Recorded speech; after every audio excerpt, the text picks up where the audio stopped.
Shalom Bapak Ibu yang dikasihi dalam Tuhan Yesus Kristus. Kita bersyukur kita boleh bersekutu melalui media online di saat ini. Sebagai bentuk respon kita akan kebaikan Tuhan dalam kehidupan kita, saya mengajak kita untuk mengangkat pujian, segala puji syukur. Karena hanya Dialah yang layak dipuji dan hanya Dialah yang patut disembah.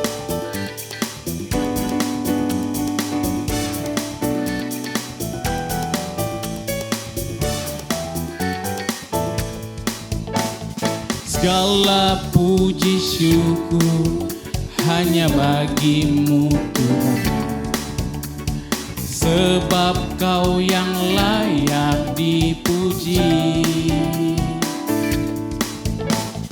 Kami mau bersorak, tinggikan nama-Mu.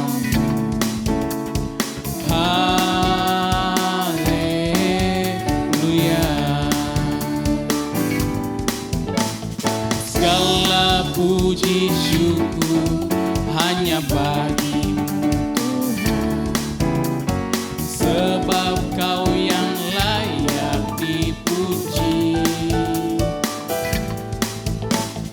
Kami mau bersorak, tinggikan nama-Mu.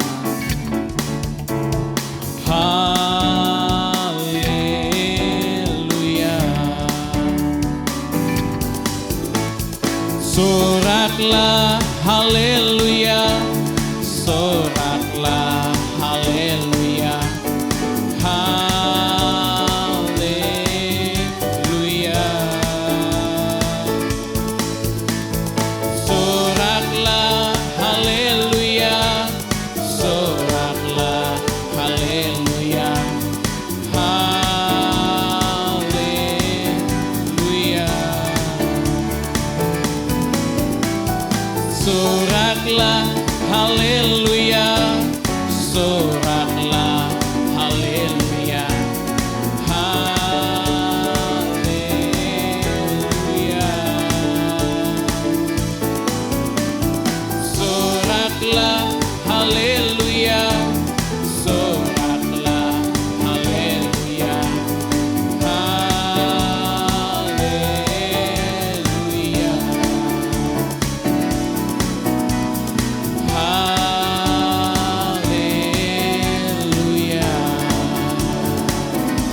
Mari kita satu dalam doa.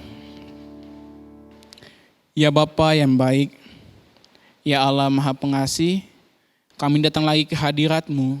Kami menaikkan ucapan syukur dan terima kasih atas kebaikan, pemeliharaan, penyertaan-Mu dalam kehidupan kami. Kami bersyukur Engkau boleh izinkan kami untuk bersekutu melalui media online di saat ini ya Bapa. Kiranya ibadah kami ini kami taruh dari awal, pertengahan hingga pada akhirnya mau jadi turut sesuai dengan kehendak-Mu saja. Ini kami ya Bapa, arahkan hati dan pikiran kami untuk menyembah-Mu ya Bapa. Terima kasih ya Tuhan Yesus, terpujilah nama-Mu.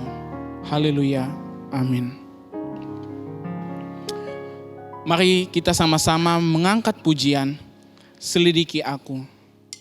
Kiranya melalui pujian ini sekaligus mengantar kita untuk mempersiapkan hati dan pikiran kita untuk mendengar pemberitaan firman Tuhan.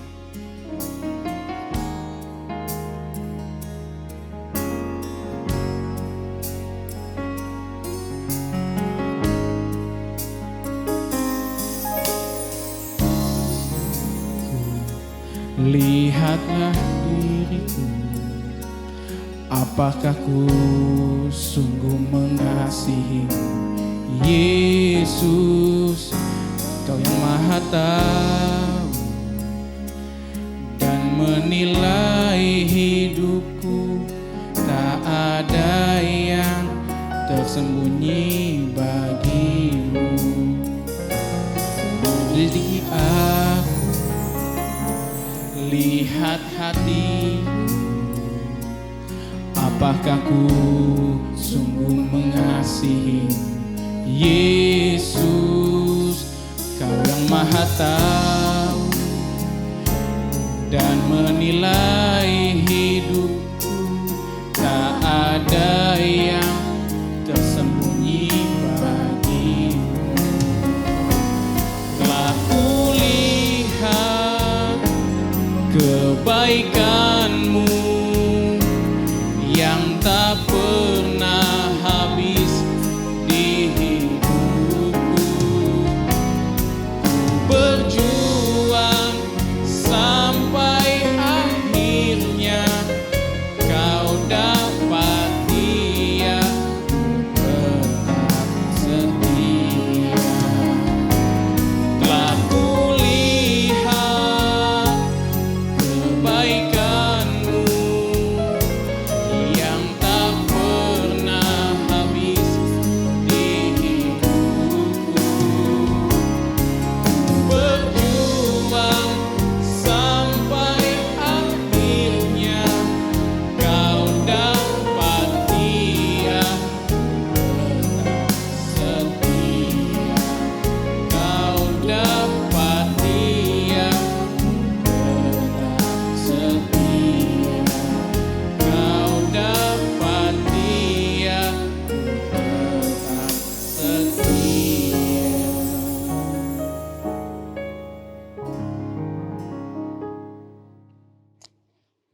Mari kita satu di dalam doa. Ya Allah, ya Bapa, kami datang lagi ke hadirat-Mu. Kami mengucap syukur atas kesempatan yang boleh Engkau berikan dalam kehidupan kami ya Bapa. Kami bersyukur atas kesempatan kali ini. Kami ingin belajar, kami ingin mendengar pemberitaan firman Tuhan. Kiranya melalui penuntunan dan penyertaan-Mu sajalah, sehingga kami dapat mengerti dan kami memahami apa yang ingin Engkau sampaikan dan apa yang ingin Engkau beritahukan kepada kami ya Bapa. Kiranya Engkau juga boleh memakai hamba-Mu untuk melakukan pemberitaan firman Tuhan. Sehingga melalui penyampaian yang hamba lakukan dapat membantu jemaat mengerti dan memahami apa yang Kau kehendaki dalam kehidupan ini ya Bapa. Ini kami ya Bapa, arahkanlah fokus hati dan pikiran kami untuk mau mendengar pemberitaan firman-Mu. Terima kasih ya Bapa, terpujilah nama-Mu. Amin. Bapak Ibu yang dikasihi dalam Tuhan Yesus Kristus, pada kesempatan kali ini kita akan membaca firman Tuhan yang terambil dari Mazmur 40 ayat yang ke-6 dan Roma 11 ayatnya yang ke-36. Saya akan membacakannya untuk kita sekalian. Mazmur 40 ayat yang ke-6. Banyaklah yang telah kau lakukan, ya Tuhan Allahku. Perbuatanmu yang ajaib dan maksudmu untuk kami. Tidak ada yang dapat disejajarkan dengan engkau. Aku mau memberitakan dan mengatakannya, tetapi terlalu besar jumlahnya untuk dihitung. Roma 11 ayat yang ke-36. Sebab segala sesuatu adalah dari Dia dan oleh Dia dan kepada Dia, bagi Dialah kemuliaan sampai selama-lamanya. Perlu diakui bahwa dalam kehidupan kita dan dalam setiap langkah hidup kita, kita pasti dihadapi dengan yang namanya proses kehidupan, yang namanya persoalan, yang namanya tantangan, yang namanya pergumulan. Dan dalam kehidupan ini banyak persoalan yang sudah dijawab dan ada juga yang belum dijawab. Ada yang dapat dimengerti, ada juga yang tidak dapat dimengerti. Oleh sebab itu, dalam kehidupan ini memang harus perlu yang namanya proses. Tidak ada dalam kehidupan ini yang namanya instan. Tidak ada yang namanya mudah untuk didapatkan atau mudah diraih. Hidup ini perlu namanya perjuangan. Hidup itu penuh dengan keinginan. Tetapi tidak semua yang kita inginkan merupakan kebutuhan di dalam kehidupan kita. Hidup itu ada masanya. Masa lalu, masa sekarang, dan masa yang akan datang. Oleh karena itu, patut kita syukuri segala kehidupan, segala proses yang terjadi di dalam kehidupan kita. Akan tetapi pertanyaan yang timbul dari pembacaan firman Tuhan ialah bagaimana posisi kita, bagaimana respon kita ketika kita mengalami namanya banyaknya pergumulan, banyaknya tangisan, banyaknya kesulitan yang melukisi kehidupan kita. Mampukah kita mengucap syukur? Mampukah kita menaikkan dan mengatakan bahwa Tuhan Yesus itu baik, bahwa Tuhan itu bekerja dalam kehidupan kita? Pemazmur menggambarkan rasa syukur dan doanya dalam syair yang ia tulis dalam Mazmur 40.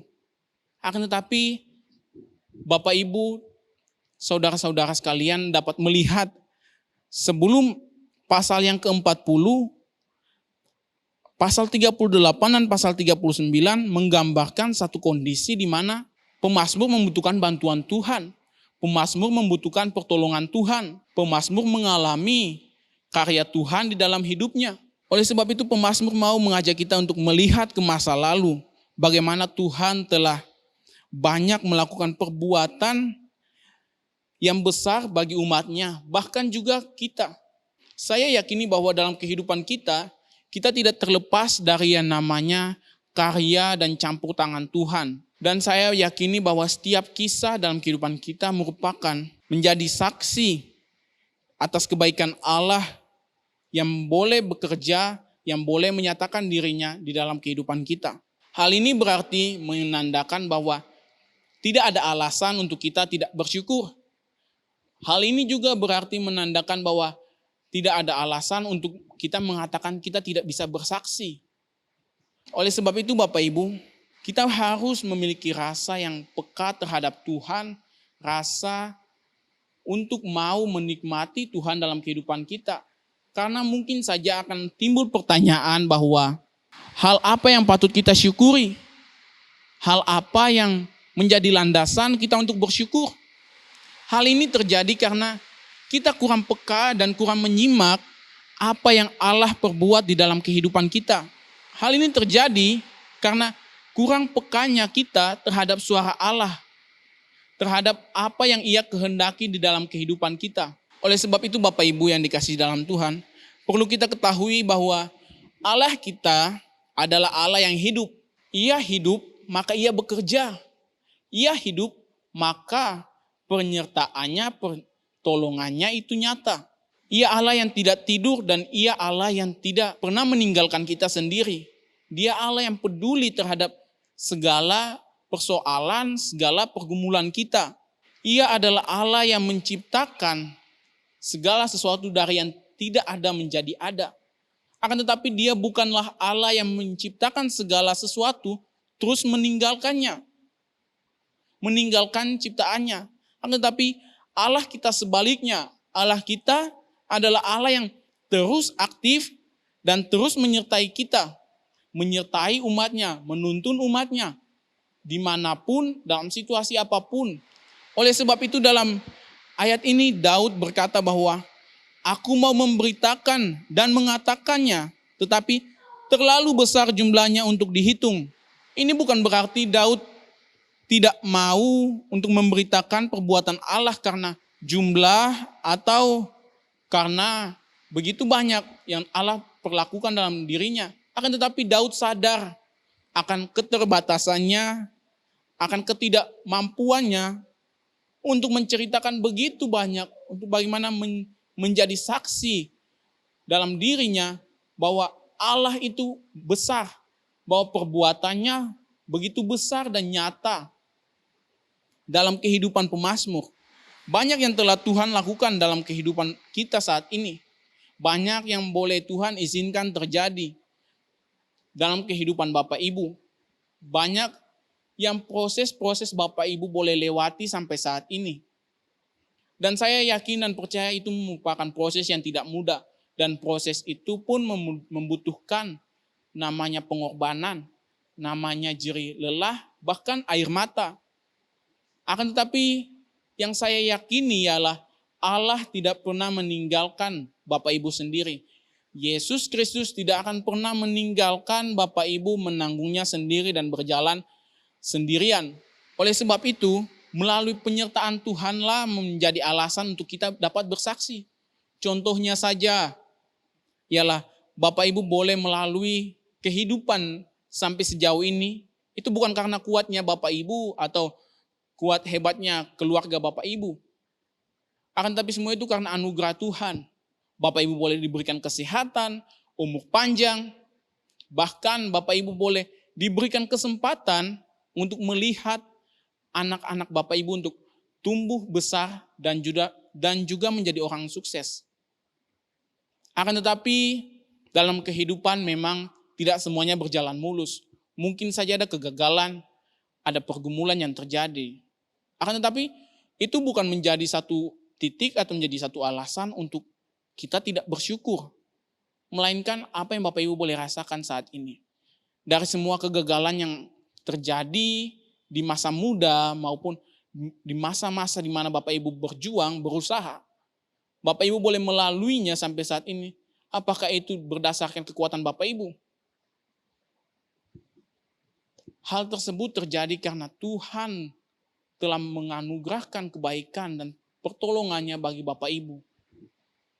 Agar Bapak Ibu tidak pernah berjalan sendiri. Dan yang menjadi fondasi dan juga motivasi awal untuk kita bersyukur ialah pengorbanan Yesus Kristus bagi kita setiap orang percaya. Hanya kepada Dia dan daripada Dialah kita dibebaskan.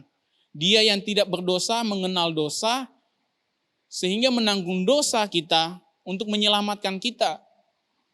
Saya rasa perbuatan dan pengorbanan Yesus merupakan dasar yang tepat untuk kita mengucap syukur. Tidak ada lagi motivasi-motivasi lain yang membuntuti atau mengelatar belakangi untuk kita tidak bersyukur.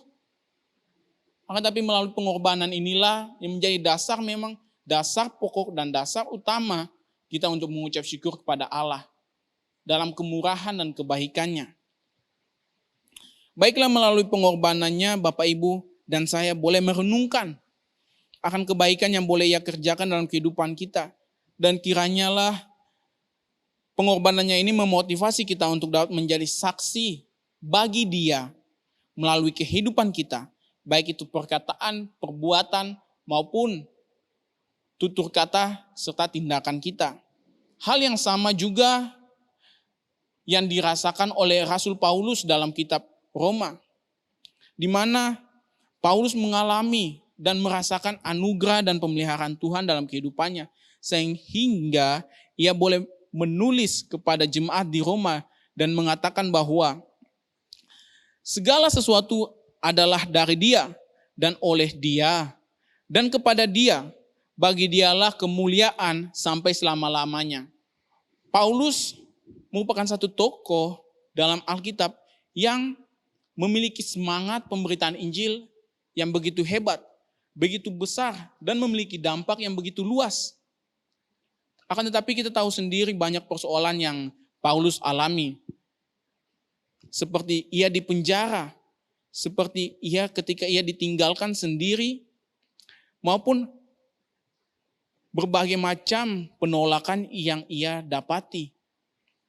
Akan tetapi hal itu tidak membuat Paulus tidak bersyukur atas kehidupannya. Melainkan ia tetap melihat anugerah Tuhan yang luar biasa dalam kehidupannya. Ketika tidak ada orang yang mendampingi Paulus, Paulus tetap memuji Tuhan. Bahkan dalam keadaan baik maupun tidak baik pun, Paulus tetap memuliakan Tuhan. Paulus ingin mengajarkan kepada kita bahwa Tuhanlah sumber dan juga alasan untuk segala sesuatu yang ada dalam kehidupan ini. Bahwa kita akhirnya mau dan mengarahkan pandangan kita kepada Allah. Karena semuanya akan berakhir kepada Dia dan segala sesuatu hanya bagi Dia. Sebab Dia adalah tujuan akhirnya. Oleh karena itu, sesuatu yang kita perbuat, sesuatu yang kita peroleh, haruslah memuliakan nama Dia. Oleh karena itu Bapak Ibu, yang harus ditanamkan dalam pikiran kita atau dalam konsep kehidupan kita ialah, baiklah kita mengucap syukur bukan karena situasi, bukan didasarkan akan kondisi, melainkan kiranya ucapan syukur yang kita keluarkan berdasarkan pada pengetahuan kita akan Allah. Pengetahuan kita akan kebenaran firman Tuhan. Pengetahuan kita dan pengenalan kita akan Yesus Kristus. Itu adalah dasar yang baik dan dasar yang tepat. Sehingga hal ini dapat membuat kita mengerti. Jika tidak, maka kehidupan kita akan keluar dari apa yang Tuhan izinkan, apa yang Tuhan kehendaki dalam hidup kita. Saat kita memahami konsep ini, maka tujuan hidup kita ialah Tuhan. Akan tetapi jika kita tidak memahami konsep ini, tujuan hidup kita ialah untuk memuliakan diri sendiri, untuk mencapai kesuksesan dan ambisi, serta mencari pujian daripada orang lain. Serta kita juga akan mungkin mencari di mana orang menerima kita bukan apa adanya, melainkan ada apanya. Dengan segala kelebihan kita, bukan berdasarkan kasih karunia Tuhan. Hal-hal inilah yang akan membuat kita mengalami yang namanya kekosongan dalam kehidupan. Ketidakpuasan dalam kehidupan. Akan tetapi Bapak Ibu ingatlah bahwa hanya satu pribadi yang dapat mengisi kekosongan itu. Hanya satu pribadi yang dapat menerima Bapak Ibu apa adanya. Hanya satu pribadi yang ada di saat dan dalam kondisi apapun Bapak Ibu. Dan pribadi itulah ialah Tuhan yang kita panggil dalam nama Yesus Kristus. Dialah tujuan hidup kita. Untuk Dialah kita ada dan untuk Dialah kita hidup. Jika kita menempatkan tujuan dalam kehidupan kita hanya untuk mencapai visi dan ambisi pribadi kita, maka saya rasa target itu terlalu rendah untuk manusia. Sebab manusia tidak dirancangkan untuk mencapai target-target seperti itu. Melainkan manusia dirancangkan dan diciptakan untuk menggenapi tujuan Allah, untuk memuliakan Dia. Ini merupakan satu pekerjaan yang lebih besar, lebih mulia daripada sebatas mengejar visi dan mengejar pujian maupun ambisi kita. Itulah yang seharusnya menjadi tujuan kita, di mana kita harus menjadikan Yesus menjadi tujuan utama dalam kehidupan kita dan menjadi patokan utama dalam kehidupan kita. Oleh karena itu mari kita muliakan Yesus dan mari kita arahkan pandangan kita hanya untuk Dia. Karena sebab melalui Dialah kita ada dan melalui Dialah kita dikuatkan. Dan saya mau mengingatkan kepada Bapak Ibu bahwa baiklah kita jangan lepaskan perasaan kagum kita kepada Tuhan. Bagaimana Tuhan membentuk dan memperlengkapi kita sejak lahir. Mungkin dahulu kita yang lemah, kita tidak berdaya, kita tidak ada apa-apa. Sekarang kita telah dikuatkan, kita telah dipulihkan di dalam Dia. Semua bukan karena kekuatan kita. Banyak hal yang boleh terjadi dalam kehidupan ini, itu juga bukan karena hebat dan gagahnya kita. Jangan sampai di tengah keberhasilan dan kesuksesan kita merasa hebat dan punya segalanya. Baiklah, kembalikanlah segala kesuksesan, segala pencapaian kita untuk kemuliaan Tuhan. Segala keberhasilan kita, kesuksesan kita hanya memuliakan Tuhan. Karena itulah bentuk ungkapan syukur kita dan itulah tujuan utama kita ada di dalam dunia ini. Tujuan utama kita hadir. Tujuan utama kita hidup dalam dunia ini.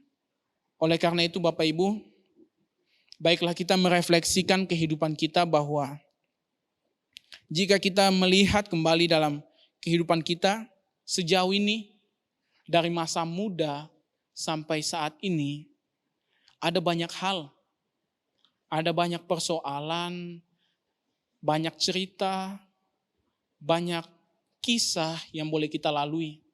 Dan boleh kita rasakan bahwa tangan Tuhan, karya Tuhan boleh kita lalui bersama-sama dengan Ia. Dan boleh kita nikmati dalam kehidupan kita.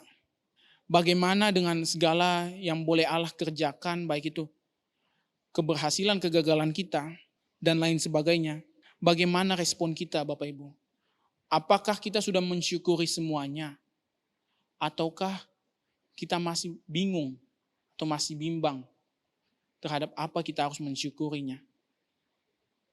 Oleh karena itu Bapak Ibu, baiklah kita merenungkan kembali kehidupan kita akan kebaikan yang Tuhan boleh lakukan dalam hidup ini.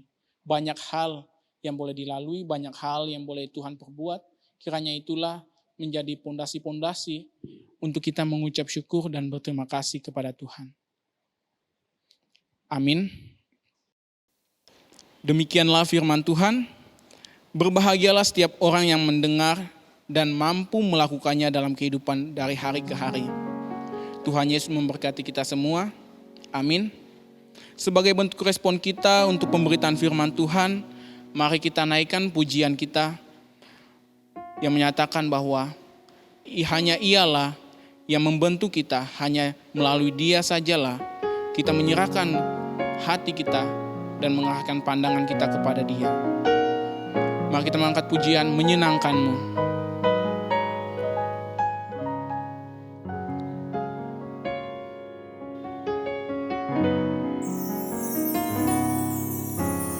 Tuhan, ku mau menyenangkan-Mu. Tuhan, bentuklah hati ini jadi bejana untuk hormat-Mu, cemerlang bagai emas murni. Tuhan, ku serahkan hatiku, semua ku berikan padamu. Kuduslah hingga kudus selalu, agar aku menyenangkan-Mu. Menyenangkan-Mu, senangkan-Mu, hanya itu kerinduanku. Menyenangkan-Mu, senangkan hatimu, hanya itu kerinduanku.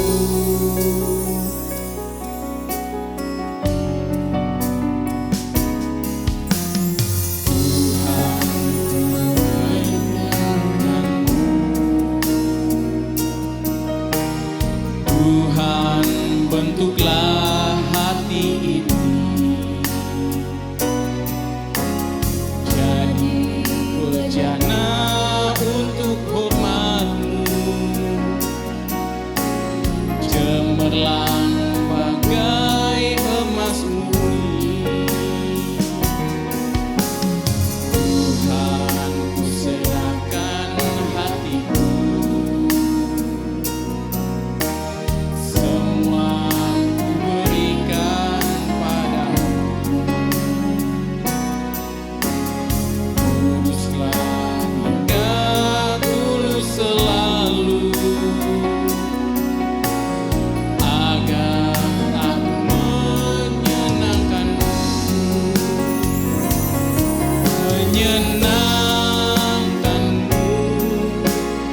di dalam doa.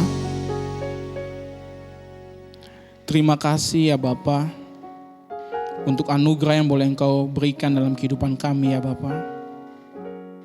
Kami bersyukur atas segala kebaikan-Mu yang boleh Engkau lakukan, boleh Engkau berikan dalam kehidupan kami ya Bapa. Ya Tuhan, ajar kami Komisi Usia Indah ini untuk dapat menikmati kebaikan-Mu ya Tuhan. Mensyukuri segala perbuatan, segala karya-Mu yang boleh Engkau kerjakan dalam kehidupan kami ya Bapa. Di balik setiap pergumulan hidup kami, di balik setiap tantangan yang terjadi, kami yakin masih ada harapan. Kami yakin bahwa kuasa-Mu dan kasih-Mu tidak akan pernah meninggalkan kami berjalan sendiri ya Bapa. Hamba berdoa bagi setiap Bapak Ibu Komisi Usia Indah ya Bapa. Kiranya Engkau mau menjamah mereka, menyertai mereka. Setiap Bapak Ibu yang mengalami kelemahan tubuh, kiranya Engkau mau melawat mereka, menjamah mereka melalui makanan, minuman, obat-obatan yang mereka konsumsi, dapat membantu mereka kembali pulih, dapat membantu mereka kembali merasakan anugerah dan penyertaan-Mu dalam kehidupan mereka ya Bapa. Ya Tuhan, kami taruh dan kami serahkan kehidupan kami selanjutnya, aktivitas kami selanjutnya ke dalam tangan pengasihan-Mu saja. Kiranya Engkau menyertai kehidupan kami di setiap langkah hidup kami ya Bapa. Tuntun dan peliharalah kami ya Tuhan. Terima kasih ya Bapa. Ini sembahyang dan doa kami yang kami naikkan bukan dengan nama lain, melainkan dalam nama Bapa, Putra dan Roh Kudus. Kami berdoa. Amin. Ibadah kita selesai. Tuhan Yesus memberkati. Shalom.